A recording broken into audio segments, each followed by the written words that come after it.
Bonjour, bienvenue sur Nantes vous TV. Aujourd'hui, on parle musique et poésie avec le label 24 Productions. C'est parti. Aujourd'hui, je suis en compagnie de Renard Mouilly. Bonjour. Bonjour. Alors, tu es fondateur du label 24 Productions. C'est ça. Un label de musique unique et originelle, puisque tu le définis comme une AMAP sonore. Est-ce que tu peux nous en dire plus sur ton label? Alors, comme une AMAP, le principe c'est que les gens payent à l'avance pour recevoir l'ensemble des productions ensuite. En fait, c'est lié. Avant, je travaillais dans l'agriculture et du coup, j'ai voulu répliquer le modèle sur la production culturelle en me disant qu'on travaille beaucoup sur l'approvisionnement local en nourriture et je me disais que c'était intéressant de faire la même chose sur les produits culturels. C'est super.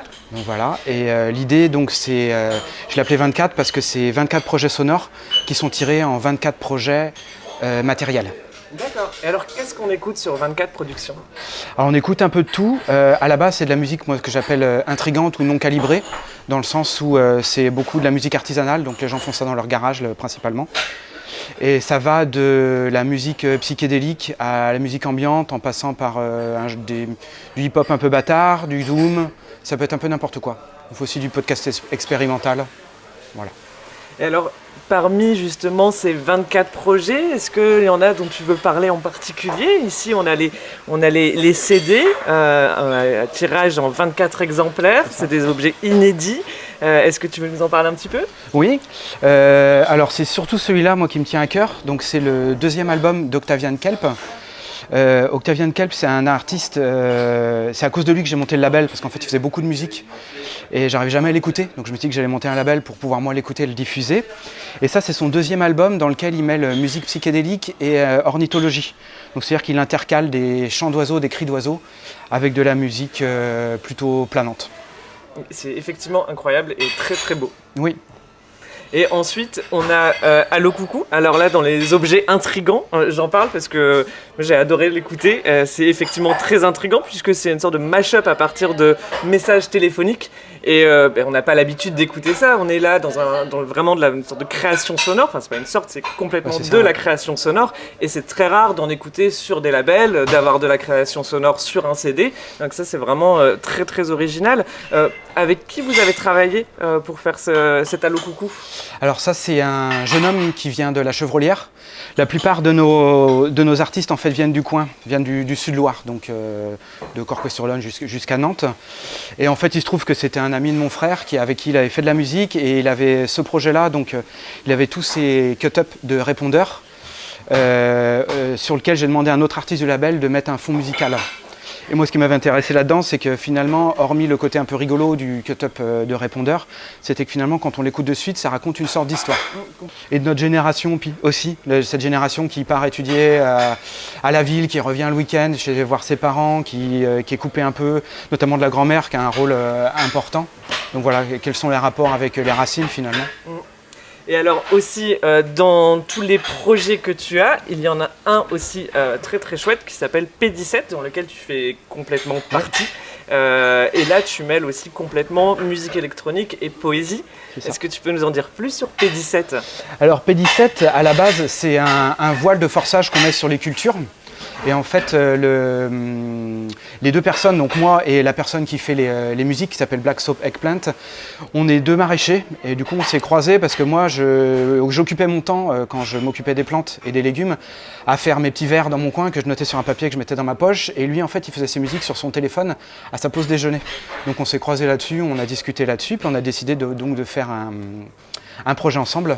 Donc ça parle un peu de culture, ça parle un peu de tout n'importe quoi. Il y a un morceau sur la fille de Victor Hugo, il y a un morceau sur Pôle emploi, etc. Donc ça mélange le quotidien puis un peu autre chose, quoi. Et tout en musique, on précise. Tout en musique, là, voilà. On est moins dans la création, enfin, c'est de la création sonore, mais là c'est vraiment musical, ça s'écoute comme un album entièrement. Ça ressemble de très loin à du hip-hop.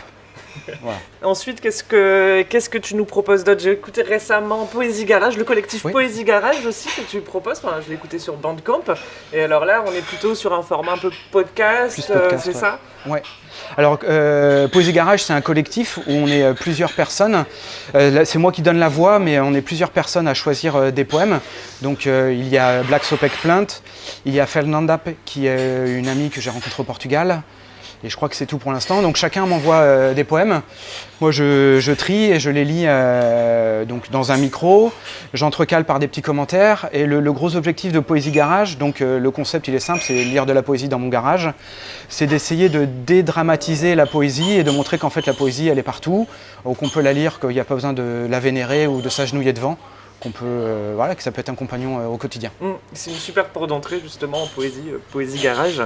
Et aussi, tu penses aussi aux enfants dans toutes tes productions, puisque un des derniers projets, c'est Jardin Extraordinaire. Alors le Jardin Extraordinaire, moi je suis bibliothécaire, et du coup l'été dernier, je me déplaçais dans les villages de la commune pour faire des lectures. Avant de donner ces lectures, je m'enregistrais pour m'entraîner, et donc je lis des albums. Et ce jardin extraordinaire, c'est sur le thème donc, du jardin, avec comme fil rouge la chanson de Charles Trenet, c'est un jardin extraordinaire. Et donc j'intercale des lectures d'albums qui se répondent avec les strophes de la chanson. Et donc une fois que j'avais fait mon entraînement au conte, je me suis dit ça serait intéressant de le partager avec d'autres gens.